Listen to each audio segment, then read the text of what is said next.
സ്തോത്രം.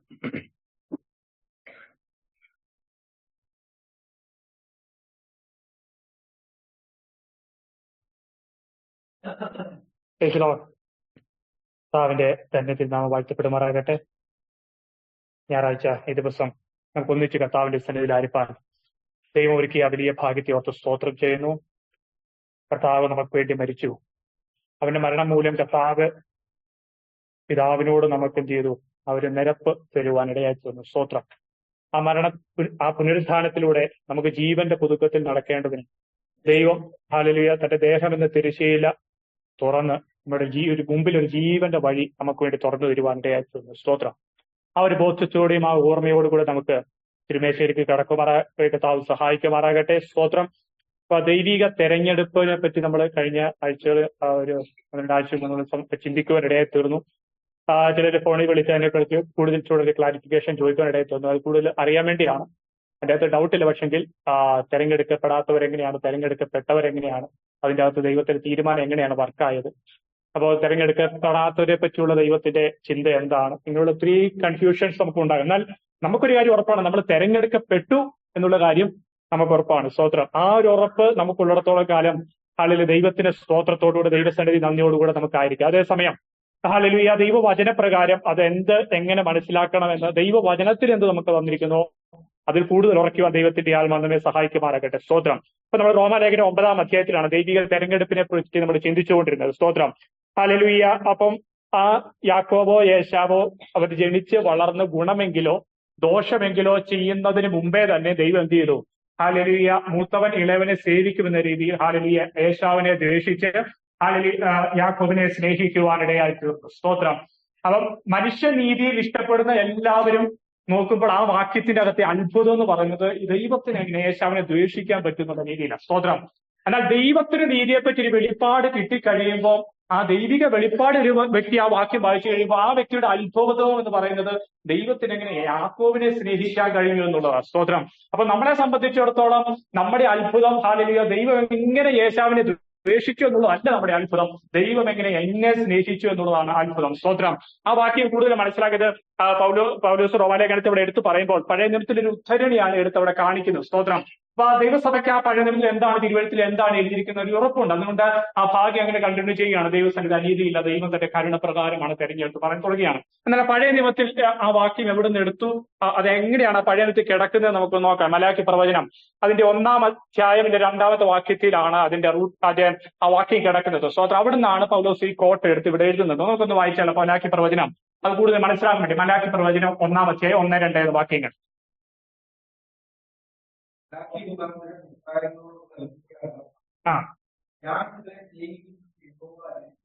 അപ്പൊ ദൈവത്തിന്റെ സ്നേഹം അവിടെ വെളിപ്പെടുത്തിയത് ഞാൻ നിങ്ങളെ സ്നേഹിക്കുന്നു. അപ്പൊ തിരിച്ചൊരു ചോദ്യം, എന്താ? അപ്പൊ തിരിച്ചൊരു ചോദ്യം, ദൈവമേ നീ ഞങ്ങളെ ഏതിനാൽ സ്നേഹിക്കുന്നു എന്ന് ചോദ്യം ഉയരുകയാണ്. അതിന്റെ മറുപടി ആയിട്ടാണ് ദൈവം പറയുന്നത്. വായിച്ചേക്കാം.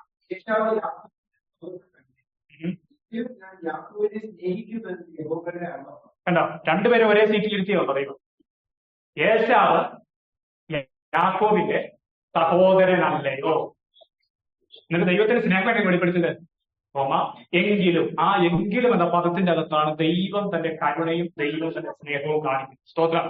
ഒരുപോലെ കൊള്ളരുതാത്തവർ, ഒരു വ്യത്യാസവുമില്ല, ഒരുപോലെ കൊള്ളരുതാത്തവർ. അതാണ് അവിടെ ഏശാവ് യാക്കോബിന്റെ സഹോദരനല്ലേ. തിരിച്ചു പറയാം, യാക്കോബ് ഏശാവിന്റെ സഹോദരനല്ലേ. രണ്ടും എന്തുവാണ്?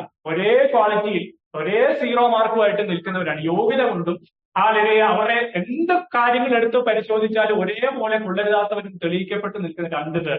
അവർ ഏശാവ് യാക്കോബിന്റെ സഹോദരനല്ലയോ? ഇനി ഞാൻ എങ്ങനെയാണ് സ്നേഹം വെളിപ്പെടുത്തിയത്? ദൈവം ഇങ്ങനെ പറയുന്നേ, എങ്കിലും ഞാൻ എന്ത് ചെയ്തു? 2 പേരും എന്റെ ദോഷമാണ് എന്ത് ചെയ്തത്? ഡിസേർവ് ചെയ്യുന്നത്. 2 പേരും എന്റെ ശിക്ഷയാണ് ഡിസേർവ് ചെയ്യുന്നത്. കാരണം അവന്റെ സഹോദരനാണ്. അവരുടെ യോഗ്യതകൾ നോക്കിയാൽ പാപത്തിൽ ജനിച്ച് പാപം മാത്രം ചെയ്യാൻ കഴിയുന്ന ദോഷികളായിരിക്കുന്ന ആ ഒരു അവസ്ഥയിലാണ്. എങ്കിലും ഞാൻ എന്ത് ചെയ്തു? യാക്കോബിനെ സ്നേഹിച്ചിരിക്കുന്നു. ഈ ഒരു ഭാഗമാണ് റോമാലേഖനത്തിൽ പൗലോസ് എടുത്തു കോട്ട് ചെയ്ത് സംസാരിക്കുന്നത്. സ്തോത്രം. അവിടെ ഇപ്പോൾ ഈ മലയാളത്തിലെ കോട്ട് ചേർത്ത് വായിക്കുമ്പോഴാണ് അതിന്റെ അകത്ത് അത്ഭുതം. സ്തോത്രം. അല്ലെങ്കിൽ നമ്മളത് ചിന്തിച്ചു നോക്കിയേ, നമ്മൾ സെലക്ട് ചെയ്യപ്പെടാത്ത വ്യക്തിയുമായിട്ട് ചിന്തിച്ചു നോക്കിയേ. ദൈവം നോക്കുമ്പോൾ നമ്മളും അവനെ പോലെ ആദാമിൽ ജനിച്ചവനല്ലയോ? ഹല്ലേലൂയ. നമ്മളും ആദാമിന്റെ അതേ സ്വഭാവമുള്ളവനല്ലയോ? നമ്മളും ആദാമിന്റെ അതേ ദ്വേഷം ചെയ്യുന്നവരല്ലയോ? എങ്കിലും എന്ത് ചെയ്തു? ദ്വേഷം അവന് കിട്ടിയ അതേ ദ്വേഷം എനിക്ക് കിട്ടാൻ ഡിസേർവഡ് ആയിരിക്കെ എങ്കിലും ദൈവം എന്ത് ചെയ്തു? തന്റെ കരുണപ്രകാരം തന്റെ ഇഷ്ടത്തിൽ തന്റെ തീരുമാനത്തിൽ എന്നെ സ്നേഹിച്ചു. അങ്ങനെയാണ് ദൈവം തന്റെ സ്നേഹത്തെ വെളിപ്പെടുത്തുന്നത്. ഹല്ലേലൂയ. എന്നിട്ട് നമ്മൾ ചിന്തിക്കുവാനിടയായി തീർന്നു, ദൈവം തന്റെ ദേഷ്യം വെളിപ്പെടുത്തി കഴിയുമ്പോൾ ഹല്ലേലൂയ അവിടെ കൊണ്ട് ദൈവം നിർത്തുന്നതായിട്ട് ഇവിടെ കാണുന്നില്ല. ഹല്ലേലൂയ ഒരു ഏശാവിൽ മാറ്റി ഒരു യാക്കോബിനെ സെലക്ട് ചെയ്തുപോലെ എല്ലാ ജനറേഷനിലും ദൈവം തന്റെ ദ്വേഷവും ന്യായവിധിയും വെളിപ്പെടുത്തി കഴിഞ്ഞ് ഒരു കോമായിട്ടിട്ട് എന്ത് ചെയ്യുകയാണ്? അടുത്ത ഒരു കരുണാപാത്രങ്ങളെ ദൈവം എന്ത് ചെയ്യണം? അവിടെ സെലക്ട് ചെയ്തു. സ്തോത്രം. യെശയ്യാപ്രവചനം നമ്മൾ ചിന്തിച്ചതാണ്. സ്തോത്രം. എല്ലാവരിലും ദൈവിക ന്യായം വെളിപ്പെട്ടു. എല്ലാവരെയും ദൈവം അകറ്റി നിർത്തി ദേശം നിർജ്ജനമാകത്തക്കവണ്ണം എല്ലാവരുടെയും ന്യായത്തെയും വെളിപ്പെടുത്തി. സ്തോത്രം. എന്നിട്ട് ആരൊക്കെങ്കിലും എന്തെങ്കിലും ഡിസേർവ്ഡ് ആണ് എന്ന് തോന്നിയാൽ അവര് പോലും ഒരു ദശാംശമെങ്കിലും ശേഷിച്ചാൽ അവരും നശിക്കണം എന്ന രീതിയിൽ ദൈവം തന്നെ ന്യായം വെളിപ്പെടുത്തി കാണിക്കും. അപ്പൊ ദൈവത്തിന്റെ നീതി അതാണ്. ദൈവം തന്റെ വിശുദ്ധിയും ദൈവത്തിന്റെ നീതി എല്ലാവരെയും ആ ശിക്ഷാവിധി ലാഭപ്പെടുത്തുകയാണ്. എങ്കിൽ മാത്രമേ ദൈവം നീതിയോടെ വെളിപ്പെടുത്തുള്ളൂ. പക്ഷെങ്കിൽ അല്ലെങ്കിൽ ഒരു മരം വെട്ടിയിട്ടാൽ അതിന്റെ കുറ്റി ശേഷിക്കുന്ന പോലെ കോമായിട്ടിട്ട് ദൈവം എഴുതുകയാണ് ഒരു വിശുദ്ധ സൗന്ദര്യത്തിൽ ഒരു കുറ്റിയായിട്ട് ശേഷിക്കും. അപ്പൊ എല്ലാ ജനറേഷനും ദൈവത്തിന്റെ സെലക്ഷന്റെ അകത്ത് എന്ത് ചെയ്യാണ്? ഒരു കോമായിട്ടുണ്ട്. ഈ ഭൂമി മുഴുവൻ നശിപ്പിക്കപ്പെട്ട ഒരു സംഭവം നമുക്കറിയാം നോഹയുടെ കാലത്ത് അല്ലെ. വെള്ളത്താൽ എന്ത് ചെയ്തു? ഞാൻ സമയമില്ലാതെ വായിപ്പിക്കുന്നില്ല. ഉൽപ്പത്തി പുസ്തകം 6 എഴുതുന്നുണ്ട്. മനുഷ്യരെയും ഇഴജന്തുക്കളെയും മൃഗജാതികളെയും പക്ഷികളെ എല്ലാം നശിപ്പിക്കും ദൈവം തീരുമാനിച്ചു. അങ്ങനെ ദൈവം ചെയ്തു, എല്ലാം നശിപ്പിക്കാൻ തീരുമാനം എടുത്തു. ഹല്ലേലൂയ. എന്നാൽ ആ പാരഗ്രാഫ് തീരുന്നതിന് മുമ്പേ അതേ തോമ എവിടെയും കാണും. എന്നിട്ട് കർത്താവ് എഴുതുകയാണ്, എന്നാൽ നോഹയ്ക്ക് യഹോവയുടെ കൃപ ലഭിച്ചു. സ്തോത്രം. അപ്പൊ ന്യായവിധിക്ക് വേണ്ടി എല്ലാവരും ഡിസേർവഡ് ആയിരിക്കുന്ന ഒരു കാര്യം യെശയ്യാപ്രവചനത്തിൽ 6 കാണുന്നത് തന്നെ ഉൽപ്പത്തി പുസ്തകത്തിൽ 6 കാണിക്കുന്നത് എല്ലാവരും ന്യായവിധിക്ക് ഡിസേർവഡ് ആയിട്ടാണ്. ആരെങ്കിലും ദൈവത്തോട് ഫെയർനെസ് ഡിമാൻഡ് ചെയ്താൽ തീർച്ചയായിട്ടും ആ ന്യായവിധി അതിലെ സ്വീകരിക്കാൻ 2 കൈ നീട്ടിയെ സ്വീകരിച്ചോളാം. പക്ഷെങ്കിൽ ദൈവം ഒരു കോമായിട്ടിട്ട് അവിടെ എഴുതുകയാണ്, എന്നാൽ ഞാനൊരു വ്യക്തിയോട് കൃപ കാണിക്കും. അത് ദൈവത്തിന്റെ തീരുമാനമാണ്. സ്തോത്രം. അത് ചെയ്യണമെന്ന് ദൈവത്തിന് നിർബന്ധം. ദൈവം നിർബന്ധിതനല്ല അങ്ങനെ ദൈവം കരുണ കാണിക്കണമെന്ന്. തന്റെ നീതിയിൽ എല്ലാവരും നശിപ്പിക്കാം. പക്ഷെങ്കിൽ ഹല്ലേലൂയ അവിടെ ദൈവത്തിന്റെ കരുണ വെളിപ്പെടുത്തുന്നത് ആഗ്രഹിക്കുന്നത് എന്താണ്? ഞാൻ നോഹയ്ക്ക് കൃപ ചെയ്യും. സ്തോത്രം. അങ്ങനെ നോഹയ്ക്ക് കൃപ ലഭിച്ച് അടുത്ത ദിവസങ്ങളിൽ നോഹ ദൈവത്തിന് ഒരു യാഗം അർപ്പിക്കുകയാണ്. സ്തോത്രം. അപ്പൊ ദൈവത്തിന്റെ കൃപ പ്രാപിച്ച് ദൈവത്തിന്റെ കൃപയിൽ ജീവിക്കുന്നവർ ദൈവത്തിന് കൊടുക്കുന്നതാണ് ആരാധന. സ്തോത്രം. നമ്മുടെ ദൈവസനെ വർഷിപ്പ് ചെയ്യുമ്പോൾ ഈ ഒരു മനോഭാവം നമ്മുടെ അകത്തുണ്ടാകും. എലക്ട് ചെയ്യപ്പെടാത്തവരുമായിട്ട് ഞാനൊരു വ്യത്യാസമില്ല, ഒരു വ്യത്യാസമില്ല. എല്ലാവരും ഒരുപോലെ ഒരേ റേറ്റിൽ ഇരിക്കുമ്പോൾ തന്നെ എല്ലാവരും നരകവിധിക്ക് ഡിസേർവ്ഡ് ആയിരിക്കുമ്പോൾ ഇരുകയും നിൽക്കുമ്പോൾ തന്നെ ദൈവം ആ കോമായ്ക്കകത്ത് എന്നെ ഉൾപ്പെടുത്തി. വിശുദ്ധ സന്തതി ഒരു കുറ്റിയായി ശേഷിക്കുമെന്നുള്ള തീരുമാനത്തിൽ എന്നെ ദൈവം എന്ത് ചെയ്തു? ക്രിസ്തുവിൽ തെരഞ്ഞെടുത്തു. സ്തോത്രം. ഹല്ലേലൂയ. സകലരും ഹല്ലേലൂയ വെള്ളപ്പൊക്കത്തിൽ നശിപ്പിക്കാൻ ഇരിക്കുമ്പോൾ തെരഞ്ഞെടുത്തതുപോലെ എല്ലാവരും ആ ന്യായവിധിയെ കാത്തിരിക്കുമ്പോൾ അതിന്റെ അകത്ത് ബ്രാക്കറ്റിൽ കോമയ്ക്കകത്ത് ദൈവം എന്ത് ചെയ്തു? എന്നോട് കൃപ ചെയ്ത് നമ്മളെ ക്രിസ്തുവിലാക്കി. സ്തോത്രം. അതുകൊണ്ട് ഒരു മനുഷ്യനും തിരിച്ച് ദൈവസ്ഥനെ ചോദ്യം ചെയ്യാൻ കഴിയാത്ത വിധത്തിലാണ് ദൈവം തന്റെ കരുണയെ വെളിപ്പെടുത്തുന്നത്. സ്തോത്രം.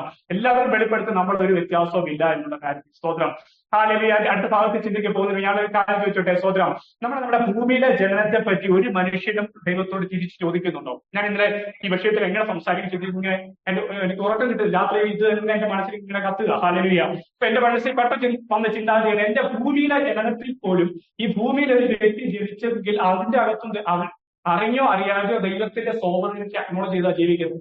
ഞാൻ പുരുഷനായിട്ടോ ഞാൻ സ്ത്രീ ആയിട്ടോ ജനിച്ചു, ഞാൻ എന്തുകൊണ്ട് ദൈവമേ ഇങ്ങനെ ജനിച്ചു എന്ന് ആരും ചോദിക്കുന്നില്ല. ഈ പരാതികൾ ഉണ്ടായിരിക്കാം, അല്ലെങ്കിൽ ഞാൻ സ്കിന്നിൽ ഇങ്ങനെ ഒരു കളറുള്ള വ്യക്തിയായിരിക്കാം, അല്ലെങ്കിൽ ഇന്ന കുടുംബത്തിൽ ജനിച്ചു, അല്ലെങ്കിൽ ഇന്ന നാട്ടിൽ ജനിച്ചു. ദൈവത്തിന് അല്ലെങ്കിൽ എന്റെ ഈ ഭൂമിയിലെ ജനനത്തിൽ പോലും സോവറിറ്റി ഉണ്ടെന്ന് നമ്മൾ അറിഞ്ഞോ അറിയാതെ എന്ത് ചെയ്യുന്നുണ്ട്?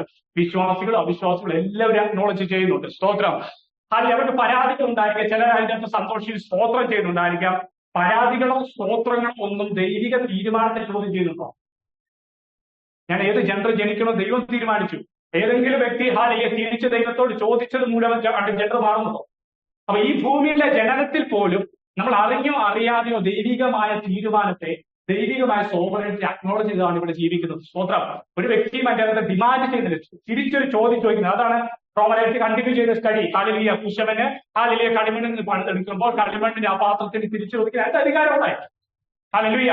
അപ്പൊ ഈ ഭൂമിയിലുള്ള ജനത്തിന് പോലും ഹല്ലേലൂയ ഒരു മനുഷ്യൻ തിരിച്ചു ചോദിക്കാൻ കഴിയാത്ത രീതിയിൽ ദൈവിക അധികാര ടെക്നോളജി ഇത് ചെയ്തിരിക്കുമ്പോൾ ഹല്ലേലൂയ നമുക്ക് പിന്നെ എന്ത് ഡൗട്ടാണ് ശേഷിക്കുന്നത്? ഒരു ആത്മീക ജനനത്തെ സംബന്ധിച്ച് ഇന്ന വ്യക്തിക്ക് ഇന്ന രീതിയിൽ ആത്മീക ജനനം കൊടുക്കാമെന്ന് ദൈവം തീരുമാനിച്ചാൽ തിരിച്ചൊരു ചോദ്യം അവിടെ ശേഷിക്കുന്നില്ല.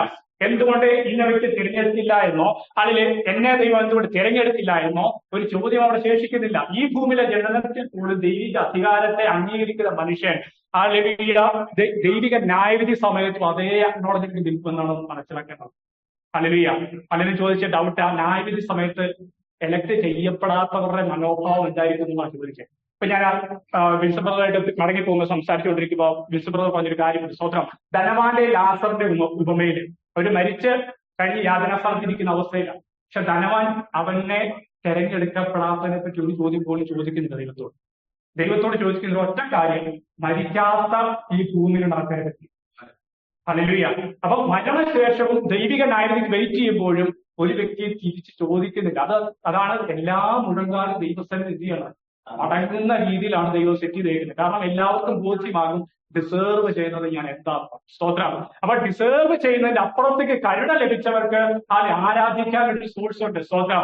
അവർക്ക് നന്ദിയോടെ ദൈവസന്നിധിയിൽ ആയിരിക്കാൻ ഒരു സോഴ്സ് ഉണ്ട്. അപ്പൊ ഈ ഭൂമിയിലെ ജനനമായിക്കോട്ടെ, ആത്മീക ജനനമായിക്കോട്ടെ, ന്യായവിധി ആയിക്കോട്ടെ, ദൈവം തന്റെ അതിന്റെ തീരുമാനത്തിൽ തന്റെ ഇഷ്ടത്തിൽ സെറ്റ് ചെയ്ത് വെച്ചിരിക്കുന്നത് ഒരു മനുഷ്യനും തിരിച്ചു ചോദിക്കാൻ ഒരു ചോദിച്ചെന്നില്ലാതെയുള്ള ഒരു സ്കോപ്പായിട്ടാണ് നമ്മുടെ സെലക്ഷനെ നമ്മൾ ആക്കിയിരിക്കുന്നത്. എത്ര മനോഹരമാണ്. ആ ദൈവത്തിന്റെ ധനം, അറിവ്, ജ്ഞാനം എന്നൊരു ആഴം എത്ര വലുതാണ്. സ്തോത്രം. ഹല്ലേലൂയ, ഹല്ലേലൂയ, സ്തോത്രം. അപ്പൊ ആ ദൈവികമായിട്ടുള്ള അറിവിൽ, ദൈവികമായിട്ടുള്ള തീരുമാനത്തിൽ, ദൈവികമായിട്ടുള്ള ഇഷ്ടത്തിൽ നമ്മൾ സെലക്ട് ചെയ്യപ്പെട്ടു. ദൈവത്തിന് എത്ര നന്ദി പറഞ്ഞാൽ മതിയാകും. സ്തോത്രം, സ്തോത്രം, സ്തോത്രം. നമ്മുടെ ആയിരിക്കും സാർ ദൈവത്തിന് ഒന്ന് സ്തോത്രം ചെയ്തേ. ഹല്ലേലൂയ. നമ്മുടെ സെലക്ഷൻ ദൈവത്തിന് നന്ദി പറഞ്ഞേ. സ്തോത്രം. ഹല്ലേലൂയ. നമ്മുടെ ഈ ഒരു സെലക്ഷൻ കിട്ടിക്കഴിയുമ്പോൾ നമുക്ക് ഉടനെ ചെയ്തൊരു കാര്യമാണ് യാഗമർപ്പിക്കുകയാണ്. സ്തോത്രം. ഹല്ലേലൂയ. ആ സെലക്ഷൻ കിട്ടിയെന്ന ബോധ്യത്തിലും കഴിഞ്ഞു കഴിയുമ്പോൾ റോമാലേഖനം 11 അവസാനിപ്പിക്കുമ്പോൾ പൗലോസ് ഒരു ആരാധനയോടുകൂടെയാണ് അവസാനിപ്പിക്കുന്നത്. ദൈവത്തിന്റെ ജ്ഞാനത്തിനെ കുറിച്ചുള്ള ആരാധന, ദൈവികമായിട്ടുള്ള അറിവിനെ നോക്കിയുള്ള ആരാധന, ദൈവത്തിന്റെ ആഴത്തെ വെച്ചുള്ള ആരാധന.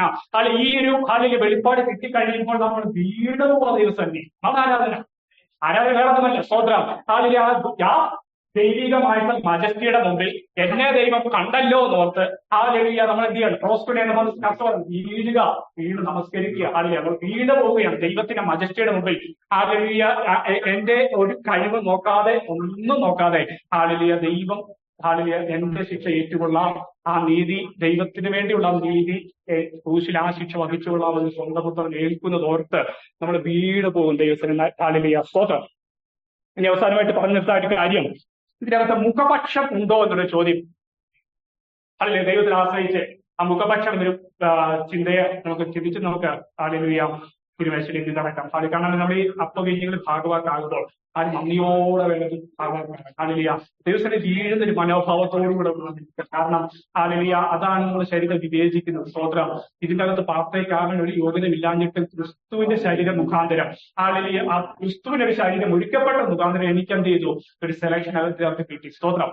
ഇനി മുഖപക്ഷം ഉണ്ടോ എന്നൊരു ചോദ്യം. ഹല്ലേലൂയ എലക്ട് ചെയ്യപ്പെട്ടവരും ചെയ്യപ്പെടാതെ മുഖപക്ഷം എന്നുള്ള ചോദ്യം.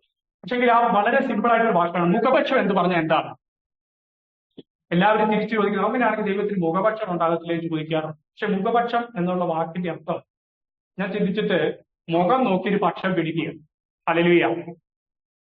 യാക്കോബ് അപ്പോസ്തലൻ തന്റെ ലേഖനത്തിൽ 2-ാം അധ്യായത്തിൽ ഒരു ഇൻസിഡന്റ് കാണിക്കുന്നു. ഒരു ധനവാനായ ഒരു വ്യക്തി ചർച്ചിന്റെ അകത്തേക്ക് വരും. അവൻ പൊന്മോതിരം ഇട്ട് മോടി ഒരു വസ്ത്രം ധരിച്ചിരിക്കുന്നു.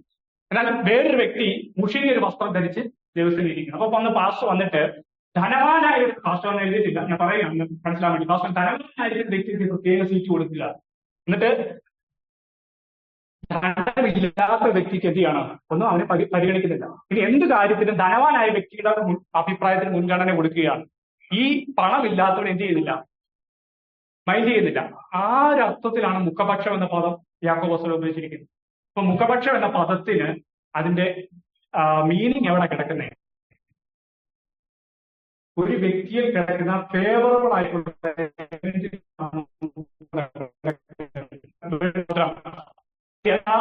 വിൽസൺ ബ്രദറിനെയും ഒരു കാര്യം തിരഞ്ഞെടുക്കുമ്പോൾ രണ്ടുപേരും ഞാൻ നന്നായിട്ട് അനലൈസ് ചെയ്യും. എന്നിട്ട് അവരിൽ ഒരാളെ ഞാൻ തിരഞ്ഞെടുക്കും. അല്ലേ? പക്ഷെ ആ ഒരാളെ തെരഞ്ഞെടുത്തിന്റെ അകത്ത് എന്തോ ഒരു കാര്യം, ഞാൻ വിൻസബ്രദറെ തെരഞ്ഞെടുത്താൽ എന്തോ ഒരു കാര്യം സാമ്പ്രദറിൽ ഇല്ലാത്ത വിൻസബ്രദറിൽ ഞാൻ കണ്ടു. അത് ആരുടെ ഗുണമാണ്? തെരഞ്ഞെടുത്ത ആളുടെ ഗുണമാണോ? തെരഞ്ഞെടുക്കപ്പെട്ട വ്യക്തിയുടെ ഗുണമാണോ? അപ്പൊ സാമ്പ്രദർ പറയും, ഞാൻ എന്ത് ചെയ്തു? മുഖപക്ഷം കാണിച്ചു. അല്ലെങ്കിൽ ഈ സാമ്പ്രദറിനെ ഞാൻ സെലക്ട് ചെയ്ത് വിൻസബ്രദറെ സെലക്ട് ചെയ്തു. അപ്പം വിൻസബ്രദറിൽ അല്ലാത്ത എന്തോ ഒന്ന് സാമ്പ്രദറിൽ കണ്ടു. അപ്പൊ വിൻസബ്രദർ എന്ത് പറയും? ഇന്ന സെലക്ഷന് ഞാൻ എന്ത് ചെയ്തു? മുഖപക്ഷം കാണിച്ചു. അത് ചിലപ്പം സൗന്ദര്യമായിരിക്കാം, പണമായിരിക്കാം, സ്കിൽ സെറ്റുകളായിരിക്കാം, എന്റെ സമൂഹത്തിലുള്ള സ്ഥാനമായിരിക്കാം. അപ്പൊ മുഖപക്ഷം എന്ന പദം എവിടെ വന്നാലും അതിന്റെ പ്രാക്ടിക്കൽ നമ്മൾ മനസ്സിലാക്കിക്കൊണ്ട് എന്താണ്? ഫേവറബിൾ ആയിട്ടുള്ള എന്തോ ഒരു കാര്യം തിരഞ്ഞെടുക്കപ്പെട്ട ഒരു വ്യക്തിയുടെ അകത്ത് കിടക്കുന്നു. അല്ലെങ്കിൽ അപ്പൊ നമ്മൾ എന്ത് കാര്യത്തിൽ ഭൂമി തിരഞ്ഞെടുത്താലും നമ്മൾ മുഖപക്ഷത്തിലാണ് തിരഞ്ഞെടുക്കുന്നത്. അതുകൊണ്ടാണ് മനുഷ്യ രുചിയിൽ ദൈവിക തെരഞ്ഞെടുപ്പ് നമുക്ക് മനസ്സിലാകാൻ. കാരണം മനുഷ്യന് മുഖപക്ഷം ഇല്ലാതെ ഒരു കാര്യത്തിൽ തിരഞ്ഞെടുക്കാൻ പറ്റുമോ? നിങ്ങൾക്കൊരു വീട്ടിലൊരു മെയ്ഡിനെ വേണം, അല്ലെങ്കിൽ നിങ്ങൾക്കൊരു ഡ്രൈവറെ വേണം, അല്ലെങ്കിൽ നിങ്ങളുടെ കമ്പനി നിങ്ങൾക്ക് ഒരു അസിസ്റ്റന്റിനെ വേണം. നിങ്ങൾ പല ആപ്ലിക്കേഷൻ ശ്രമിച്ചു, 10 ആപ്ലിക്കേഷൻ വന്നു. പക്ഷെ 10ൽ 1 നിങ്ങളെ തിരഞ്ഞെടുത്ത് ഏതിന്റെ ബേസിലാണ്? മറ്റ് 9 പേരും ഇല്ലാത്ത എല്ലാ അനാലിസിസ് നോക്കുമ്പോൾ അല്പം ഒരു മാർക്ക് മുന്നിൽ നിൽക്കുന്ന ഒരു വ്യക്തിയെ നിങ്ങൾ. അപ്പൊ ആ ഗുണം എവിടെയാണ്? അപ്പൊ ഞാൻ മുഖപക്ഷം കാണിക്കുന്നുണ്ട് അല്ലെ? അപ്പൊ മനുഷ്യന് മുഖപക്ഷം ഇല്ലാതെ തെരഞ്ഞെടുപ്പ് എടുക്കാൻ കഴിയില്ല. ഹല്ലേലൂയ. പക്ഷെ ദൈവത്തിന് മുഖപക്ഷം ഇല്ലാതെ തിരഞ്ഞെടുക്കുക. കാരണം എന്തുവാ? എന്നെ ഇതിലേക്ക് സെലക്ട് ചെയ്യപ്പെടാൻ മാത്രമുള്ള ഫേവറബിൾ ആയിട്ടുള്ള ഒന്നും എന്നില്ല ഇല്ല. അപ്പൊ മുഖപക്ഷം ചോദ്യം ഇവിടെ വരുന്നുണ്ടോ? എന്നിൽ എന്തെങ്കിലും ഫേവറബിൾ ആയിട്ട് ഉണ്ടെങ്കിൽ ദൈവം മുഖപക്ഷം കാണിച്ചും പറയാം. എന്റെ സൗന്ദര്യമോ, എന്റെ എഡ്യൂക്കേഷനോ, എന്റെ ഫാമിലി ബാക്ക്ഗ്രൗണ്ടോ, എന്റെ കുലശ്രേഷ്ഠതയോ, എന്റെ എന്തൊരു കാര്യത്തിനും ഈ കൃപ ഇതകത്ത് കയറാൻ, അല്ലെങ്കിൽ സ്വർഗത്തിൽ കയറാൻ, അല്ലെങ്കിൽ ദൈവരാജ്യത്തിലേക്ക് കയറാൻ കഴിയുന്ന രീതിയിൽ ഒരു ഫേവറബിൾ ആയിട്ടുള്ള ഒരു എലമെന്റ് എന്റെ അകത്ത് ഉണ്ടെങ്കിൽ ദൈവം മുഖപക്ഷം കാണിച്ചു. ആരെ വെച്ച് നോക്കുമ്പോൾ ഈ ഫേവറബിൾ ആയിട്ടുള്ള എലമെന്റ് ഇല്ലാത്ത വ്യക്തിയെ കമ്പയർ ചെയ്യുമ്പോൾ ദൈവം മുഖപക്ഷം കാണിച്ചു. പക്ഷെങ്കിൽ ദൈവം ചോദിക്കുന്ന ചോദ്യം, ഏശാവ് യാക്കോബിന്റെ സഹോദരൻ അല്ലയോ? ദാറ്റ് മീൻസ് ഫേവറബിൾ ആയിട്ട് ഏശാവിലും ഒന്നുമില്ല, ഫേവറബിൾ ആയിട്ട് യാക്കോബിലും ഒന്നുമില്ല. അപ്പൊ മുഖപക്ഷം എന്നൊരു ചോദ്യം അവിടെ ഇൻവാലിഡ് ആണ്. മുഖപക്ഷം കാണിക്കണമെങ്കിൽ ഫേവറബിൾ എലമെന്റ് തിരഞ്ഞെടുക്കപ്പെടുന്ന വ്യക്തി കാണും. ഹല്ലേലൂയ. ഇനി രണ്ടാമതൊരു തെരഞ്ഞെടുപ്പിലേക്ക് മനുഷ്യൻ പോകും. 2 രീതിയിൽ തെരഞ്ഞെടുപ്പ് മനുഷ്യൻ അറിയത്തും. ഏതാണെന്നറിയാം? ഒന്ന് മുഖപക്ഷ രീതിയിൽ ഞാൻ മുമ്പ് പറഞ്ഞു, നിങ്ങൾ പല അനാലിസിസ് നടത്തിയ ഒരു വ്യക്തി തെരഞ്ഞെടുക്കും. ഇനി നിങ്ങൾക്ക് അറിയത്തില്ല ആരെ തെരഞ്ഞെടുക്കണമെന്ന്. അങ്ങനെ വരുമ്പോൾ മനുഷ്യൻ എന്ത് ചെയ്യും? ക്ലോസ് ഇടും അല്ലെ? നമ്മള് 2 വ്യക്തികൾ ആരെ തെരഞ്ഞെടുക്കണം, 2 ഒരേ സ്കില്ല്, 2 ഒരേ അലിലികൾക്ക് വഴിയുള്ളവർ, 2 പേർക്ക് ഒരേ ഫേവറുണ്ട്. അപ്പം ഒരാളെ നമ്മൾ ഈ വരം വെക്കും, ഒരാളെ ഇവരുള്ളൂ, എന്നിട്ട് നമ്മൾ ഒരാൾ ഈ വരം പിടിക്കാൻ പറയും അല്ലെ? അല്ലെങ്കിൽ 10 പേരുണ്ടെങ്കിൽ എന്ത് ചെയ്യും? പെട്ടെന്ന് നമ്മൾ ലോട്ടിടും, നടുക്കെടുക്കും അല്ലെ? കാരണം നമുക്ക് അറിവില്ല ആരിലാണ് ഒരു ക്വാളിറ്റി ഉള്ളത്. നമുക്ക് അറിവില്ലാതെ വരുമ്പോൾ മനുഷ്യന്റെ ബൗണ്ടറി അവിടെ എത്തുക. അപ്പൊ ആ ബൗണ്ടറി എത്തുന്നത് വരെ മനുഷ്യർ മുഖപക്ഷം കാണിച്ച് തീരുമാനം എടുക്കാം. ബൗണ്ടറി എത്തിക്കഴിഞ്ഞാൽ അത് മുഖപക്ഷം കാണിക്കുന്ന ഒന്നും ഇല്ലാത്ത രീതിയിൽ അവിടെ എന്ത് ചെയ്യും? നറുക്കെടുപ്പിലേക്ക്, തെരഞ്ഞെടുപ്പിന്റെ ആ ഒരു പദത്തിലേക്ക് വരും അല്ലെ? ഇലക്ഷനൊക്കെ അടുത്ത് വരുന്നു. നമ്മളൊരു വ്യക്തിക്ക് വോട്ട് വെക്കുമ്പോൾ ഒരാണ്ടമായിട്ട് അക്കത്തിക്ക് താഴെ വരുമ്പോൾ അന്ന വ്യക്തി വോട്ട് ചെയ്യും. നമ്മൾ പല രീതിയിൽ അനാലിസിസ് ചെയ്ത് ഒരു ഇന്ന വ്യക്തിക്ക് അവിടെ ഫേവറബിൾ ആയിട്ട് എന്തെങ്കിലും വോട്ട് ചെയ്തു നമ്മൾ തെരഞ്ഞെടുക്കുന്നതാണ്. അപ്പൊ തെരഞ്ഞെടുക്കപ്പെടുന്ന വ്യക്തി എന്ത് ഫേവറബിൾ ഉണ്ട്. അതുകൊണ്ട് നമ്മൾ മുഖപക്ഷം കാണിച്ചാൽ തരിക. മനുഷ്യന്റെ അണ്ടർസ്റ്റാൻഡിംഗ് മുഖപക്ഷം ഇല്ലാതെ തെരഞ്ഞെടുപ്പില്ല. അല്ലെ? മനുഷ്യൻ ഈ മുഖപക്ഷത്തിന്റെ ഒരു ബൗണ്ടറിയിൽ എത്തി. അല്ലെങ്കിൽ ആ ബൗണ്ടറിയിൽ എത്തുമ്പോൾ അവൻ അറിയത്തില്ല എങ്ങനെ തിരഞ്ഞെടുക്കണം. അപ്പൊ എന്ത് ചെയ്യും? നറുക്കെടുക്കും അല്ലെ? അത്യാസനെ തിരഞ്ഞെടുത്തപ്പോൾ അടുത്തൊരു വ്യക്തി അറിയത്തില്ല എങ്ങനെ തിരഞ്ഞെടുക്കണം. കാരണം പല യോഗ്യതയുള്ള വ്യക്തികൾ നിൽക്കുക എന്ന് വെച്ചാൽ മനുഷ്യൻ നറുക്കെടുക്കാൻ തുടങ്ങും. അതുകൊണ്ട് തിരഞ്ഞെടുപ്പാണ് ദൈവം തിരഞ്ഞെടുത്തത്. മുഖപക്ഷം അല്ല നമ്മൾ തെളിയിച്ചു കഴിഞ്ഞു. അവിടെ ഫേവറബിൾ ആയിട്ട് ഒന്നുമില്ല. ഫേവറബിൾ ആയിട്ട് ഉണ്ടെങ്കിലേ മുഖപക്ഷം എന്ന് പറയാൻ പറ്റും. ഇനി മനുഷ്യനെ ദൈവം തിരഞ്ഞെടുക്കുമ്പോൾ ഓക്കെ, ദൈവം കുറെ നറുക്കിട്ടു. അപ്പം ബാംഗ്ലൂരിൽ ജീവിക്കുന്ന 5 സിസ്റ്റർ നറുക്ക് വീണു, വിശ്വപ്രതി നറുക്ക് വീണു. അങ്ങനെ തിരഞ്ഞെടുത്താണോ 21 നൂറ്റാണ്ടിൽ ദൈവത്തിന് ബാംഗ്ലൂരിൽ ചെല്ലാൻ വേണം? ഒരു ഇത്രയും ജനങ്ങളുടെ ഇടയിൽ പേരിട്ട് നറുക്കിട്ടിട്ട് ജീവിക്കാൻ ദൈവം തിരഞ്ഞെടുത്തതാണോ? അല്ല. അവിടെ എന്ത് വ്യാപരിച്ചു? ദൈവത്തിനൊരു അറിവ് വ്യാപരിച്ചു.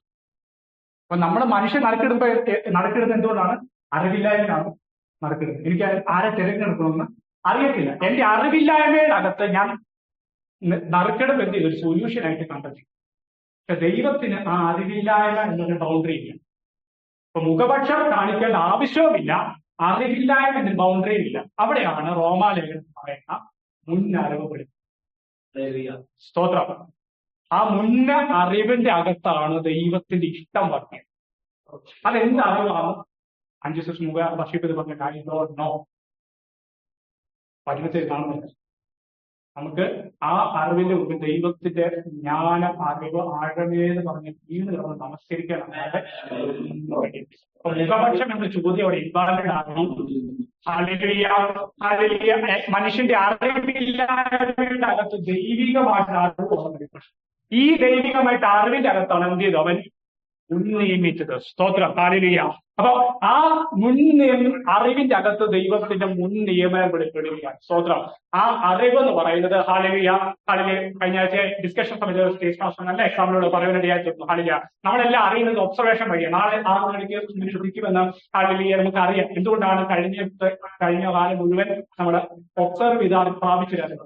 ഈ കഴിഞ്ഞ ഇടം വരെ ഞാൻ ചിന്തിച്ചിരുന്ന ദൈവത്തിന്റെ സെലക്ഷൻ ഇന്ന വ്യക്തിയോട് സുവിശേഷം പറഞ്ഞ് ഇന്ന വ്യക്തി വിശ്വസിക്കുമെന്ന് ദൈവത്തിന് അറിയാമായിരുന്നത് കൊണ്ട് ദൈവത്തെ അവനെ തിരഞ്ഞെടുക്കുന്നതാണ് ഞാനും ചിന്തിച്ചുകൊണ്ടിരുന്നത്. ഈ കഴിഞ്ഞ ഇടം വരെ ഞാൻ സഹോദരന്റെ ഫോണിൽ സംസാരിച്ച് അങ്ങനെ ഒരു സൊല്യൂഷനിൽ അതൃപ്തി കണ്ടെത്തിയിരുന്നു. പക്ഷെ അങ്ങനെ അല്ലെന്നാണ് വീണ്ടും ദൈവത്തിന്റെ ആത്മാവ്. കാരണം അവിടെ എനിക്ക് മഹത്വപ്പെടാൻ കഴിയും അല്ലേ? കാരണം ഞാൻ വിശ്വസിച്ചു, അതെനിക്ക് ഫേവറബിൾ ആയിട്ടൊരു കമ്പോണന്റാണ്. പക്ഷെ വിശ്വസിക്കാത്തൊരു വ്യക്തിയിൽ കമ്പയർ ചെയ്ത് നോക്കുമ്പോൾ വിശ്വസിക്കാൻ കഴിയുന്ന ഒരു മനസ്സിന്റെ അകത്തുണ്ടെങ്കിൽ അത് ഫേവറബിളാണ്. ഇപ്പൊ മുഖപക്ഷം ഉണ്ടായിരുന്നു. ഹല്ലേലൂയ. അപ്പം യാക്കോബും യേശാവും ഈക്വൽ എന്ന് പറയാൻ പറ്റുന്നില്ല. സെലക്ട് ചെയ്ത വ്യക്തിയും സെലക്ട് ചെയ്യപ്പെടുന്ന ഈക്വൽ എന്ന് പറയാൻ കഴിയത്തില്ല. കാരണം വിശ്വാസം എന്ന കമ്പോണന്റ് എന്നിൽ നിന്ന് വന്നിട്ടുണ്ട്. അവിടെയും അത് ഇൻവാൾവ് ആകപ്പെടുകയാണ്. ഹല്ലേലൂയ. അപ്പൊ ദൈവത്തിന്റെ അറിവെന്ന് പറയുന്നത് ഇങ്ങനെ ഇന്ന വ്യക്തി വിശ്വസിക്കും എന്ന് അറിഞ്ഞ് ആ ഒബ്സർവേഷനിൽ നിന്ന് കിട്ടുന്ന അറിവിനനുസരിച്ച് അവർ തിരഞ്ഞെടുത്തതല്ല. അതിന് മീതെ എന്തൊക്കെയോ ദൈവത്തിന്റെ ദൈവികമായ അറിവ്. അപ്പം ഒരു കാര്യം ഉറപ്പാണ്, എല്ലാവരും അനുസരണക്കേടിൽ അടയ്ക്കപ്പെട്ടിട്ട് കരുണ എന്ന വാതിലൂടെ മാത്രം അപ്പുറം കടക്കത്തക്ക രീതിയിൽ സെലക്ഷനെ ബൗണ്ട് ചെയ്തു. രണ്ടാമത്തെ കാര്യത്തിന്റെ ഉറപ്പെന്ന് പറയുന്നത് ഹല്ലേലൂയ, ഹല്ലേലൂയ, ദൈവത്തിന്റെ ഇഷ്ടം, ദൈവത്തിന്റെ തീരുമാനം, ദൈവത്തിന്റെ അറിവ്, ഇത് മാത്രമാണ് അവിടെ വ്യാപരിക്കുന്നത്. സ്തോത്രം. ഹല്ലേലൂയ. ഞാൻ എന്റെ വാക്കുകളെ ചുരുക്കാൻ ആഗ്രഹിക്കും. ഇതിന്റെ അകത്ത് ഹല്ലേലൂയ ഇനി ഒരു സംശയം നമുക്ക് ആർക്കും ശേഷിക്കുന്നതിനെ ഞാൻ വിശ്വസിക്കുകയാണ്. സ്തോത്രം. മുഖപക്ഷം എന്നൊരു ചോദ്യം വഴി ഇൻവാൾവ് ആക്കപ്പെട്ടു. ഹല്ലേലൂയ. അറിവ് എന്നൊരു ചോദ്യം വഴി ഹല്ലേലൂയ ഒരു സ്ഥാനം വരുന്നില്ല. ദൈവം തന്റെ അറിവിൽ ഹല്ലേലൂയ ഇത് ഹല്ലേലൂയ എക്സ്പ്ലനേഷനിലോട്ട് കടക്കാൻ കഴിയാത്തത് കൊണ്ട് റോമാലേഖനം 11 അധ്യായം ആരാധനയോടുകൂടെ നിർത്തുകയാണ്. ഹല്ലേലൂയ. അത് എല്ലാവരെയും മനസ്സിലാക്കി അടിച്ചു കഴിഞ്ഞിട്ട് കരുണപ്രകാരം മാത്രം ഒരു വ്യക്തി അകത്തേക്ക് മെറിറ്റോറിയസ് ആയിട്ട് ഒരു വ്യക്തിക്കും ഹല്ലേലൂയ ഒന്നും പറയാനില്ലാത്ത തരം ഹല്ലേലൂയ ആരാധനയ്ക്ക് മാത്രം അവനെ ഹല്ലേലൂയ യോഗ്യനാക്കുന്ന തരത്തിലേക്ക് ദൈവത്തിന്റെ സെലക്ഷൻ അവർ പറഞ്ഞിട്ട് പൗലോസ് അവിടെ ആരാധനയുടെ ഹല്ലേലൂയ ആ ഒരു തിയോളജി അവസാനിപ്പിക്കുകയാണ്. ആ ദൈവത്തിന്റെ ധനം, അറിവ്, ജ്ഞാനം എന്നിവയുടെ ആഴമേ. ഹല്ലേലൂയ. ഈ ഒരു ആരാധനയുടെ മനോഭാവത്തോടുകൂടെ നമുക്ക് ആ തിരുമേശയിലേക്ക് അടുത്ത് വരാം. സ്തോത്രം. Hallelujah, hallelujah. ദൈവം എത്ര മനോഹരമായിട്ടാണ് ഹല്ലേലൂയ തന്റെ തീരുമാനത്തെ നമ്മുടെ മുമ്പിൽ വെളിപ്പെടുത്തിയിരിക്കുന്നത്. സ്തോത്രം. ദൈവം എത്ര ആഴമായിട്ടാണ് ഹല്ലേലൂയ, ഹല്ലേലൂയ. അത് എത്ര അഗോചരമാണ്, നമുക്ക് ചിന്തിച്ചാലും എത്തത്തില്ല. സ്തോത്രം. കാരണം നമുക്ക് 2 രീതി അറിവുകൾ, ഒന്ന് മുഖപക്ഷം, 2 അറിവിൽ നിന്നുള്ള ഹല്ലേലൂയ ഹല്ലേലൂയ നറുക്കെടുപ്പുകളും. ഇതിന്റെ ഒക്കെ അപ്പുറത്താണ് ദൈവത്തിന്റെ അറിവിന്റെ അകത്ത് കിടക്കുന്ന ആ തീരുമാനവും ദൈവത്തിന്റെ ഇഷ്ടവും. ഇതിൽ അതിന്റെ ഹല്ലേലൂയ ബാക്കി പത്രമായിട്ട് വരേണ്ടത് ദൈവത്തിന്റെ മഹത്വം മാത്രമാണ്. ആ മഹത്വത്തെ നമ്മൾ ആംപ്ലിഫൈ ചെയ്യുന്നതാണ് നമ്മുടെ ആരാധന എന്ന് പറയുന്നത്. സ്തോത്രം. അല്ലെ ദൈവത്തിന്റെ മഹത്വം മാത്രം പ്രൊജക്ട് ചെയ്യുന്ന രീതിയിൽ ദൈവം തന്റെ സെലക്ഷനെ ഡിസൈൻ ചെയ്യുവാനിടയായി തീർന്നു. സ്തോത്രം. ആ സെലക്ഷനെ ആംപ്ലിഫൈ ചെയ്യുന്നവരായിട്ടാണ് നമ്മുടെ ആരാധന വെളിപ്പെടുന്നത്. സ്തോത്രം. അതുകൊണ്ട് ആ ആരാധന മനോഭാവത്തോടുകൂടെ നമുക്ക് തിരുമേശയിലേക്ക് അടുത്ത് വരാം. സ്തോത്രം. നന്ദി. ഹല്ലേലൂയ. എത്ര പേർ ഹൃദയം നിറഞ്ഞു കവിയുന്നുണ്ട്. സ്തോത്രം.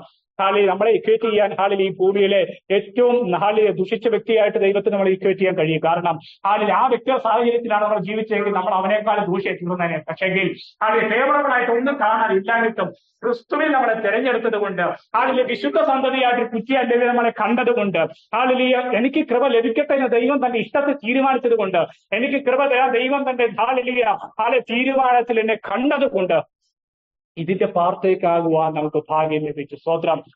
നമുക്ക് സഭയായ ശരീരത്തിൽ ഒന്നിച്ച സന്തോഷത്തിൽ ഹാലിൽ നമുക്ക് ഇതിന് പാർട്ടിക്കാകാം. സ്തോത്രം. ആ ഓരോ അപ്പത്തിന്റെ അംശങ്ങളാകുമ്പോൾ, അവീനിന്റെ അംശങ്ങളാകുമ്പോൾ നമുക്ക് നന്ദിയോടെ കർത്താവ് ചെയ്ത് പ്രവൃത്തി ഓർക്കാം. അവൻ മരിച്ചത് മുഖാന്തരം ഹാലിയ ആ വിശുദ്ധ കുറ്റിക്കകത്ത് ഞാനും പെട്ടു. സ്തോത്രം.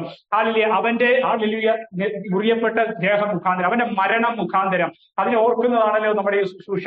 ആ ഒരൊറ്റ വാതിൽ വഴി, ആ യേശു ക്രിസ്തുവിന്റെ ഒറ്റ വാതിൽ വഴി, ആ ക്രൂശിക്കപ്പെട്ടവനായ ക്രിസ്തുവിന്റെ ഒറ്റ വാതിൽ വഴി നമുക്ക് ഇതിലേക്ക് പ്രവേശിക്കുവാൻ ധൈര്യത്തോടുള്ള പ്രവേശനത്തിനാണ് ദൈവം നമുക്ക് ഭാഗ്യം തന്നുമില്ല. ദൈവത്തിന് സ്തോത്രം, സ്തോത്രം, സ്തോത്രം, സ്തോത്രം, സ്തോത്രം. Hallelujah, hallelujah, hallelujah, hallelujah. ദൈവത്തിന്റെ കാര്യങ്ങളിലേക്ക് നമുക്ക് പ്രാർത്ഥിക്കാം. സ്തോത്രം. ഹല്ലേലൂയ. ഇതിന്റെ അകത്തെ യോഗ്യത എന്ന് പറയുന്നത് ദൈവം നമുക്ക് തന്ന യോഗ്യതയാണ്.